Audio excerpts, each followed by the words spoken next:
Margaret Chen stood at the ship's railing, watching the endless blue ocean stretch toward the horizon.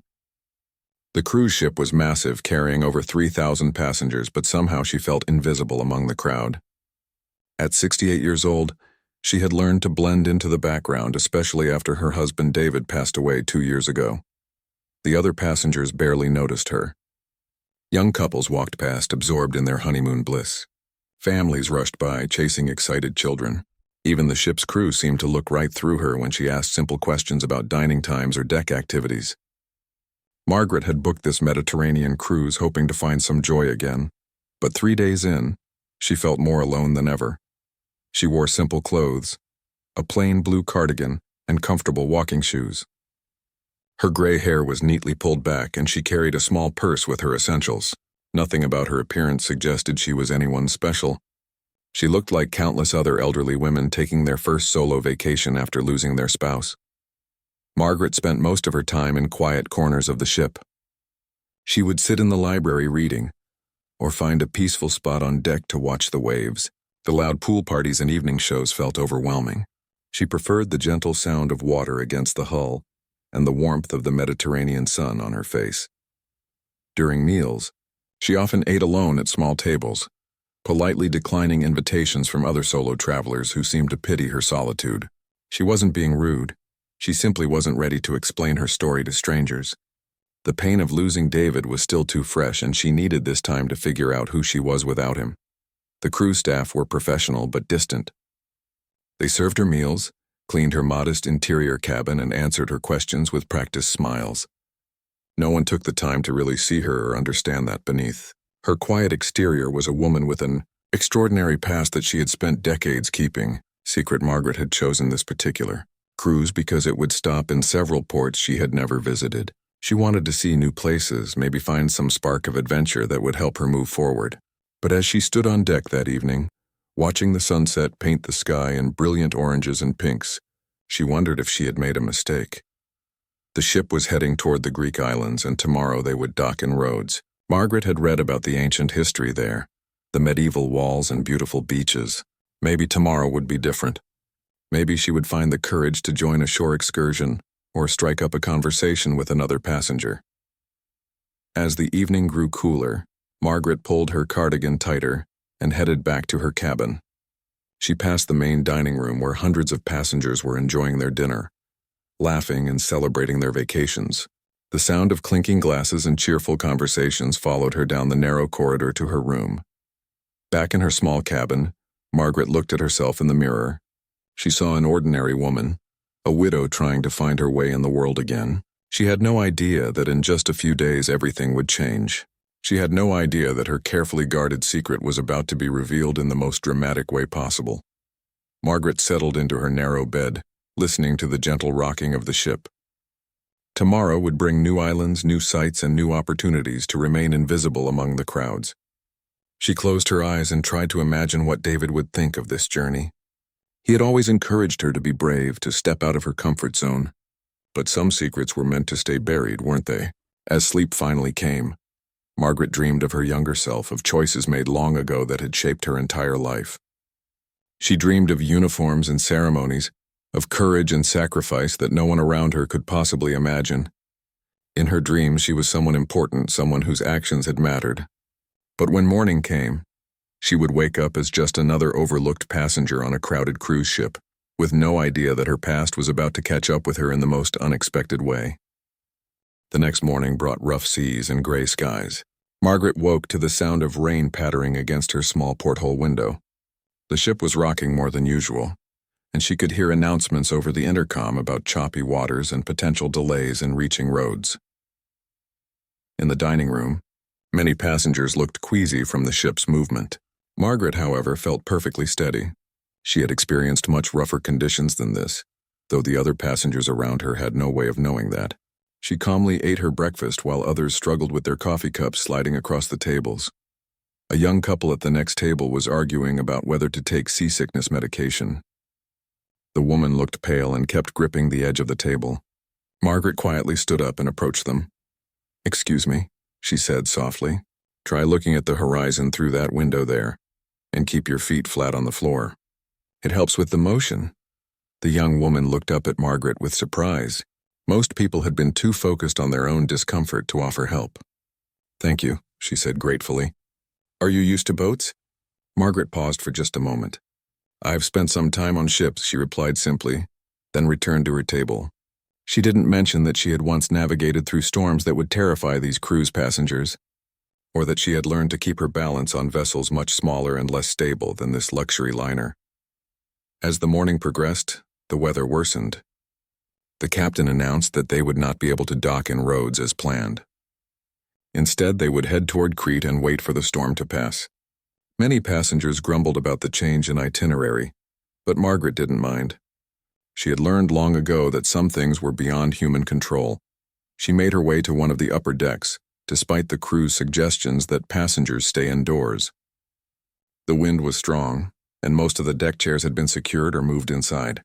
Margaret found a sheltered spot and watched the waves crash against the ship's hull. The raw power of the ocean reminded her of other times, other storms she had weathered. A ship's officer approached her looking concerned. "Ma'am, it might be safer if you went inside. This weather is getting pretty rough." Margaret smiled at the young man. He couldn't be more than 25, probably new to working on ships. "I'll be fine," she assured him. "I know how to handle rough weather." The officer looked puzzled by her confidence but didn't argue. There was something in her calm demeanor that suggested she knew what she was talking about. He nodded and continued his rounds, but Margaret noticed him glancing back at her with curiosity. By afternoon, the storm had intensified. The ship was now in what maritime professionals would classify as heavy seas. Most passengers had retreated to their cabins or gathered in the interior lounges. The ship's entertainment staff was working overtime to keep everyone distracted with movies, games, and activities away from the windows. Margaret, however, remained on deck. She had moved to a more protected area, but she continued to watch the storm with a practiced eye. She could read the waves, understand the wind patterns, and assess the ship's handling of the conditions. Everything told her they were safe, despite the dramatic appearance of the weather. A small group of crew members had gathered nearby, discussing the storm and the ship's course adjustments. Margaret couldn't help but overhear their conversation. One of them, a junior officer, was expressing concern about their current heading. "We should move further west," he said nervously. "This course is taking us too close to those shallow areas." Margaret bit her tongue. She could see from the ship's position and the wave patterns that they were actually taking the safest possible route. The junior officer was reading the charts correctly, but misunderstanding the practical implications. She wanted to speak up, but how could she explain her knowledge without revealing things she had kept secret for decades? As evening approached, the storm began to subside slightly. The ship's captain made another announcement, explaining that they would continue toward Crete and hopefully dock there the following morning. Most passengers seemed relieved that the worst appeared to be over. Margaret finally went inside as the light faded. In the elevator, she met an elderly gentleman who had been struggling with seasickness all day. "You seem to handle rough seas well," he commented, looking at her with admiration. "Most of us have been green around the gills all day." "Practice," Margaret replied with a small smile. "Lots of practice," the man nodded, assuming she meant previous cruise experiences. He had no idea that Margaret's practice had come from commanding naval vessels through some of the most treacherous waters in the world. He couldn't know that the calm, ordinary-looking woman beside him had once been responsible for the safety of entire crews in conditions far worse than this tourist cruise was experiencing. As Margaret returned to her cabin that night, she reflected on the day. She had managed to help a few people without drawing attention to herself, and she had watched professional mariners do their jobs competently, even if not perfectly. It felt good to be around ships and sea spray again, even as a passenger rather than in command. Tomorrow they would reach Crete, and perhaps the weather would clear. Margaret hoped to explore some of the ancient sites there, to lose herself in history and continue her journey of rediscovering who she was in this new chapter of her life. She had no way of knowing that events were already in motion that would soon reveal her true identity to everyone on board. The morning sun broke through the clouds as the ship approached Crete. Margaret stood on deck early, watching the island grow larger on the horizon. The storm had passed, leaving behind crystal-clear air and calmer seas. Other passengers were emerging from their cabins, excited to finally reach a port after the previous day's rough weather. Margaret had dressed simply again, a comfortable walking outfit, and her sensible shoes. She planned to explore the Palace of Knossos, the ancient Minoan ruins she had read about in her guidebook. It would be a peaceful way to spend the day, walking through history, while the younger passengers headed to beaches and shopping areas. As the ship docked in Heraklion port, Margaret joined the line of passengers waiting to disembark. Around her, families discussed their plans, couples debated which tours to take, and groups of friends excitedly planned their day. Margaret listened quietly, content with her solo adventure. The port was busy with several cruise ships and local fishing boats.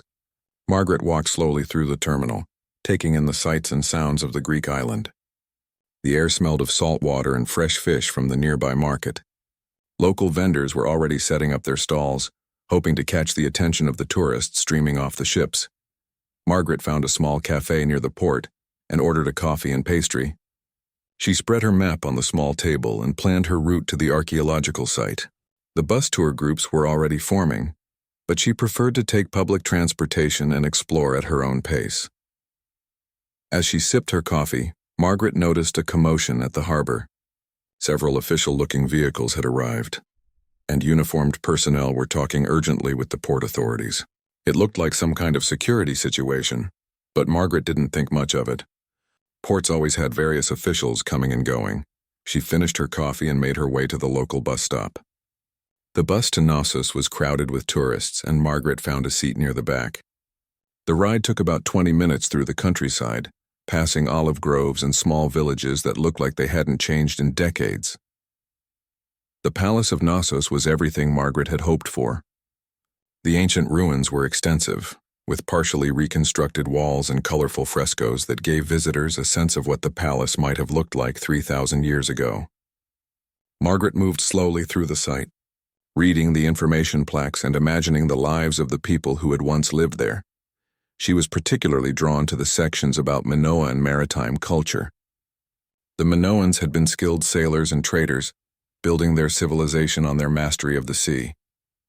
Margaret stood for a long time looking at the ancient anchor stones and ship imagery painted on the walls. These people understood the ocean just as she did, though separated by millennia. As the afternoon wore on, Margaret realized she should head back to the ship. The last departure time was clearly posted, and she didn't want to miss the sailing. She caught the return bus to Heraklion, enjoying the countryside views and feeling more relaxed than she had in months. Back at the port, however, something had changed. There were more official vehicles than before, and security personnel seemed to be checking passengers more carefully as they returned to their ships. Margaret noticed helicopters in the distance, though she couldn't tell if they were military or civilian aircraft. When she reached the ship's gangway, the security check was indeed more thorough than usual. The crew member scanning passenger cards looked stressed, and there seemed to be some kind of additional screening process in place. "Ma'am, could you please step aside for a moment?" a ship's security officer asked Margaret politely. Margaret felt a flutter of anxiety. Had she done something wrong? Was there a problem with her documentation? She followed the officer to a small area near the ship's entrance. "We just need to verify some information," the officer explained, looking at a tablet in his hands. "Could you confirm your full name for me?" "Margaret Chen," she replied, though she noticed the officer seemed to be looking for something more. He tapped on his tablet and frowned slightly. "Ma'am, our records show some additional information associated with your passport. Could you tell me if you've ever used any other names professionally?" Margaret's heart began to beat faster. This was exactly what she had hoped to avoid by taking this cruise. She had wanted to travel quietly, without drawing attention to her past. But somehow someone had connected her current identity with her former life. "I'm not sure what you mean," she said carefully. The officer showed her his tablet screen, though he angled it so she couldn't see exactly what information he was looking at. "Ma'am, we've received some inquiries about passengers on this vessel. It appears you might be someone we need to speak with." Margaret realized that her quiet cruise vacation was about to come to an abrupt end. Somehow, despite all her efforts to remain anonymous, her true identity had been discovered. She wondered who could have found her, and why, after all these years, someone would be looking for her now. The officer was being polite but firm. It was clear that Margaret wasn't going to be allowed back on the ship until this situation was resolved. She could see other passengers streaming past them, returning from their day trips, completely unaware that the quiet woman they had barely noticed was at the center of some kind of official investigation. As Margaret waited for whatever would happen next, she thought about David.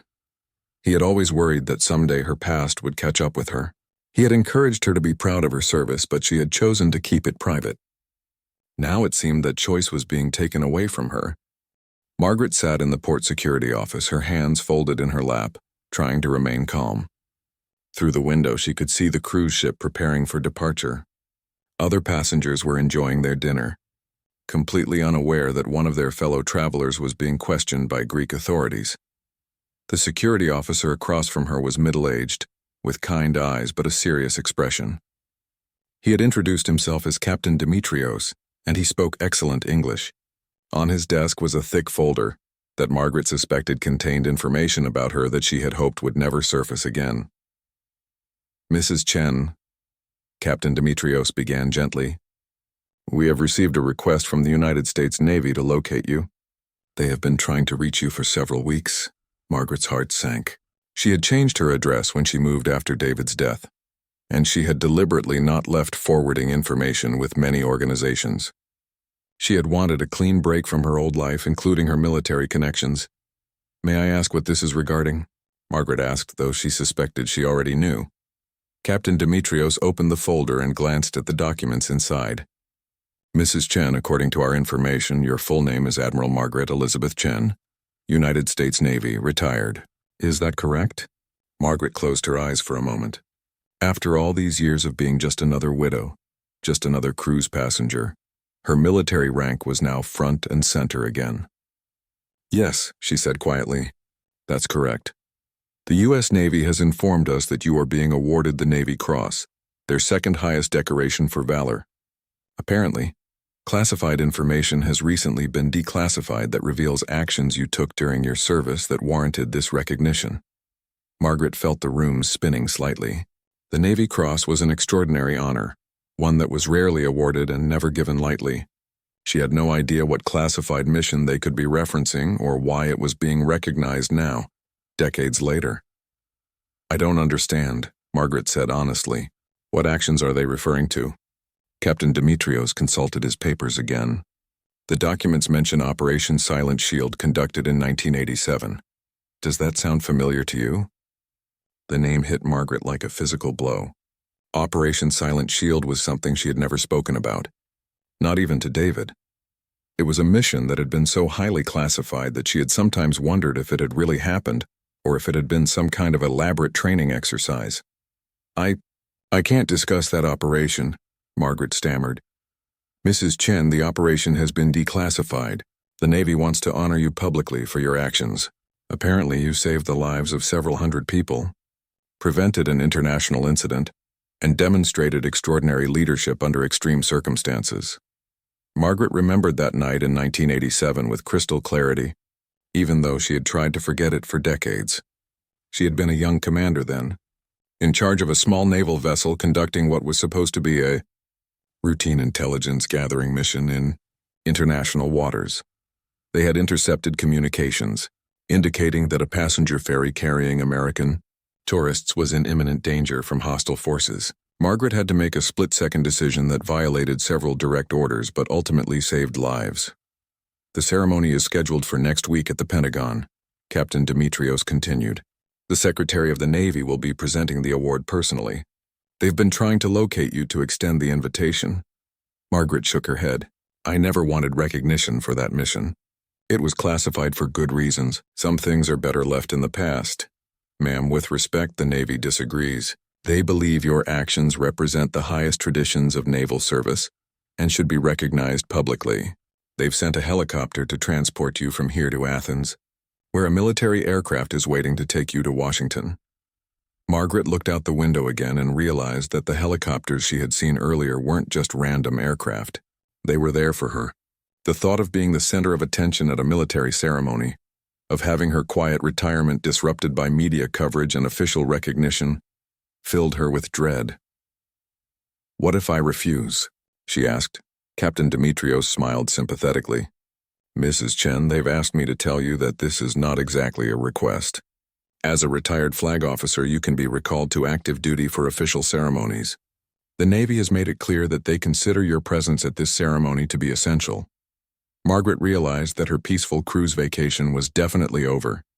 Her fellow passengers would probably never know that the quiet woman they had ignored was actually a decorated naval hero being summoned by helicopter for one of the military's highest honors. "Will I be able to return to the ship?" she asked, though she already knew the answer. "I'm afraid not. Your luggage is being packed and will be forwarded to you. The helicopter will be here within the hour." Margaret sat back in her chair, trying to process this dramatic turn of events. For decades, she had been just Margaret Chen, Navy widow, trying to figure out how to live the rest of her life quietly. Now she was about to be thrust back into the spotlight as Admiral Chen, decorated war hero. She thought about her fellow passengers, probably wondering vaguely where the quiet woman from the upper deck had gone. They would never know that she had been whisked away by military helicopter for a ceremony at the Pentagon. They would never know that the overlooked woman they had barely noticed was about to receive one of the nation's highest military honors. As Captain Dimitrios made arrangements for her departure, Margaret wondered what David would think of all this.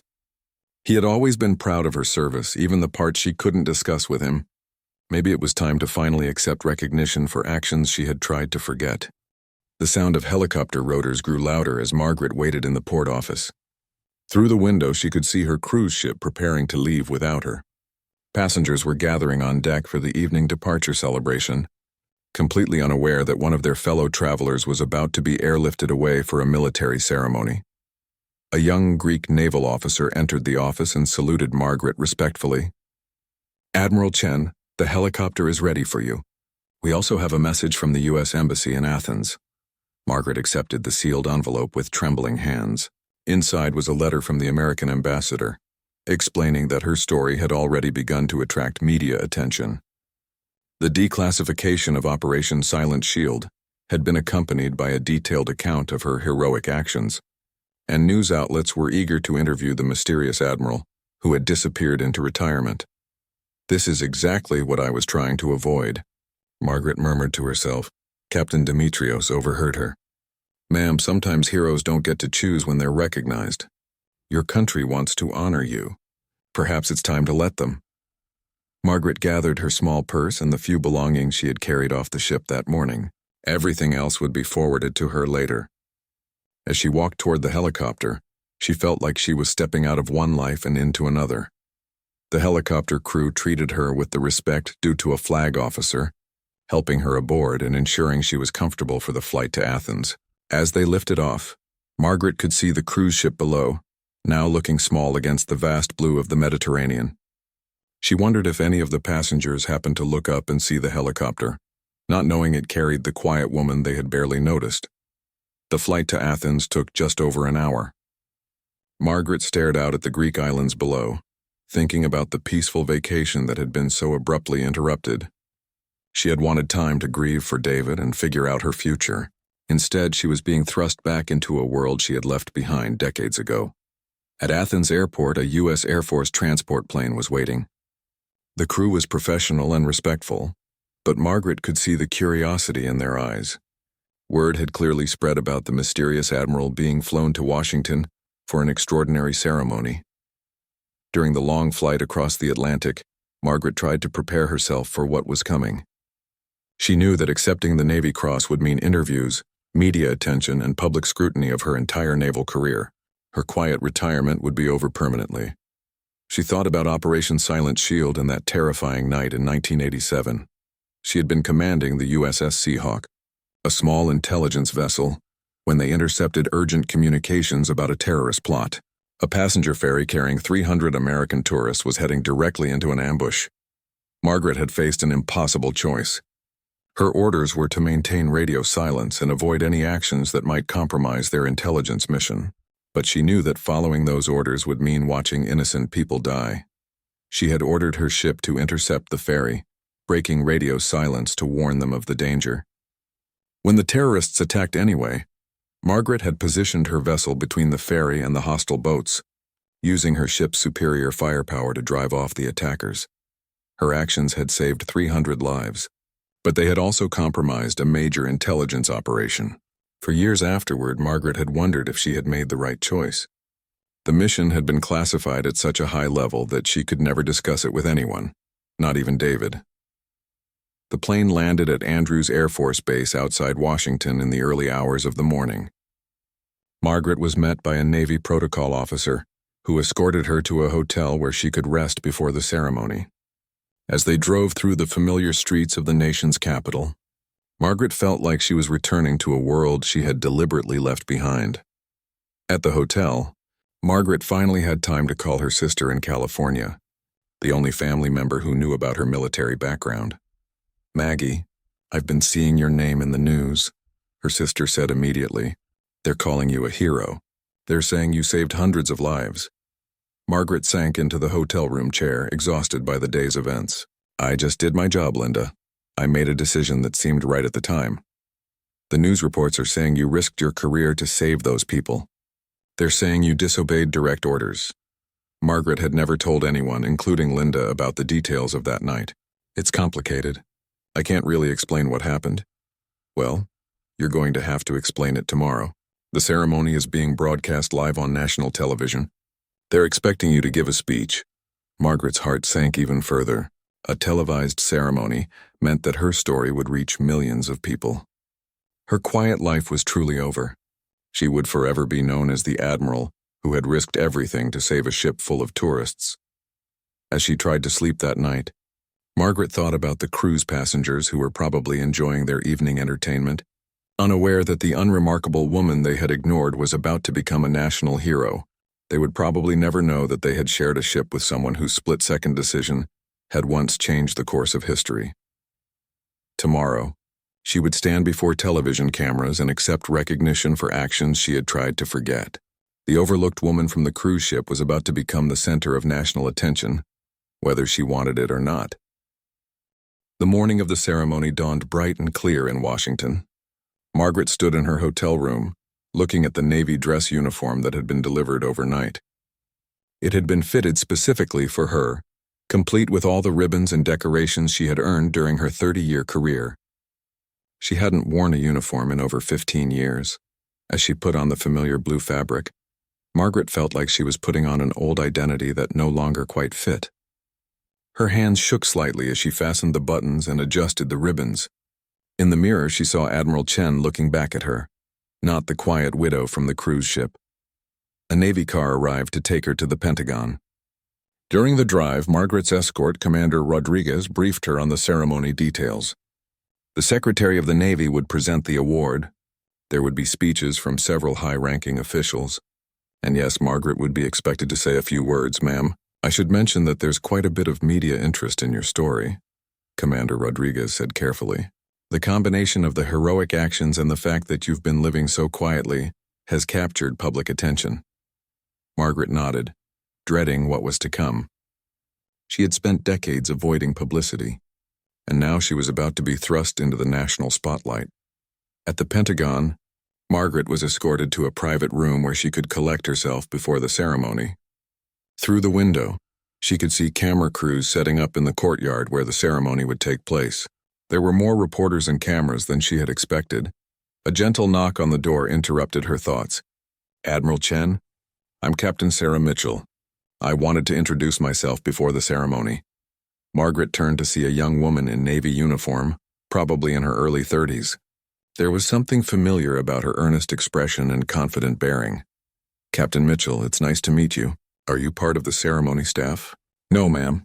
I'm here because of you, actually." Captain Mitchell paused, seeming to gather her courage. "My father was Chief Petty Officer Robert Mitchell.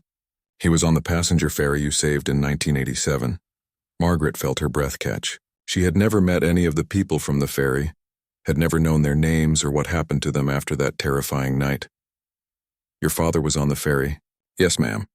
He was traveling with my mother and my older brother. I wasn't born yet." Captain Mitchell's eyes filled with tears. "Admiral, my father used to tell me about that night. He said a Navy ship appeared out of nowhere and saved them from certain death. He never knew the name of the ship or the commanding officer, but he used to say that he owed his life to whoever made the decision to help them." Margaret sat down heavily in her chair. For 35 years she had wondered about the people on that ferry. had hoped they had lived good lives after that frightening experience. My father died 5 years ago, Captain Mitchell continued, but he always said he wanted to thank the captain who saved them. When the story broke about Operation Silent Shield, I realized it was you, Admiral. My father lived to see me graduate from the Naval Academy, to see me get married, to meet his grandchildren.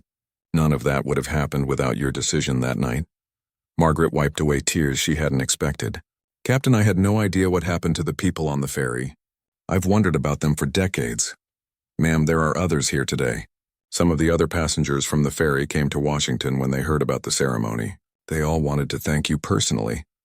Before Margaret could respond, there was another knock on the door.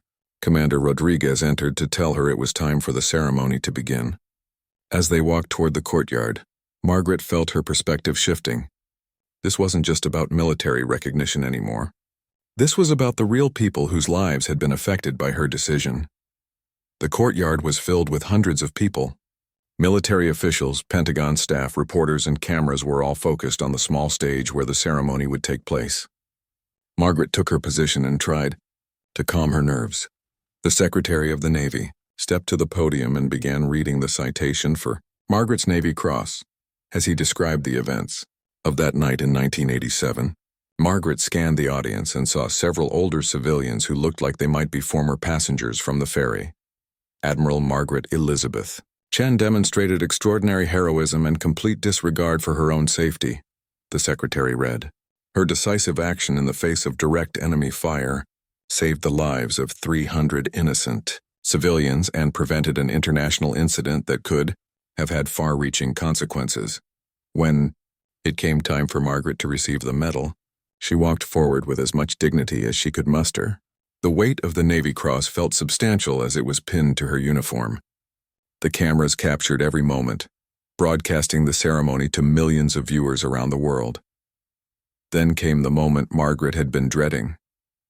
She was invited to step to the podium and address the audience. She looked out at the sea of faces, knowing that her words would be heard far beyond this courtyard. Somewhere in the Mediterranean, her former cruise companions were probably enjoying their vacation, unaware that the quiet woman from their ship was now standing at the center of a national ceremony. Margaret took a deep breath and began to speak, finally ready to tell her story to the world. Margaret stepped to the podium and looked out at the hundreds of faces watching her. The cameras were rolling, broadcasting live to millions of viewers. She thought about the cruise passengers who had barely noticed her, who had seen only an unremarkable elderly woman. Now the whole world was listening to her story. "Thank you for this extraordinary honor," Margaret began, her voice steady despite her nerves. "For 35 years I have wondered if I made the right decision on that night in 1987. Today, meeting Captain Mitchell and knowing that the people we saved went on to live full, meaningful lives, I finally have my answer." She paused, looking directly at the former ferry passengers in the audience. "I want to be clear about something. What happened that night wasn't heroic in the way people might imagine. It wasn't a moment of dramatic bravery. It was simply a choice between following orders and doing what I knew was right. When you're faced with that kind of choice, there really is no choice at all." Margaret's voice grew stronger as she continued. "I spent my entire naval career trying to be invisible, to do my job quietly and effectively. Even in retirement, I preferred to blend into the background. Just last week, I was on a cruise ship where I was completely overlooked by everyone around me. I was just another elderly widow trying to figure out her place in the world." She smiled slightly. Those fellow passengers had no idea that the unremarkable woman reading quietly on deck had once commanded warships. They couldn't have imagined that I had navigated through storms far worse than the rough weather we encountered, and they certainly never suspected that a helicopter would descend to take me away for a ceremony like this. The audience chuckled at her gentle humor, and Margaret felt some of her tension ease.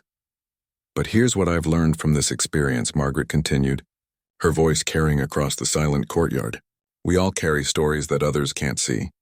The quiet person sitting next to you might have saved lives. The elderly woman reading alone on a cruise ship might have commanded vessels through dangerous waters. The unremarkable neighbor might have made decisions that changed the course of history."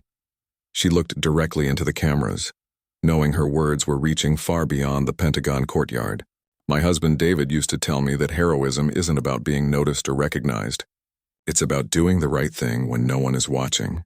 when no one will ever know what you did. For 35 years, I thought that night in 1987 would remain classified forever. I was content with that, because I didn't act for recognition. I acted because 300 innocent people needed help. Margaret's eyes found Captain Mitchell in the audience. But meeting the children and families of the people we saved has taught me something new. Sometimes our actions ripple forward in ways we never imagine. Captain Mitchell exists because her father survived that night. Her children exist because of a decision I made decades before they were born. The ripples of that one choice have touched generations. She paused, thinking about her fellow cruise passengers, probably now in some other Mediterranean port, still unaware of the drama that had unfolded.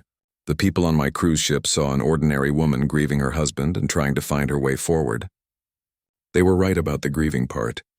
David's death left me feeling invisible, overlooked, unsure of my purpose.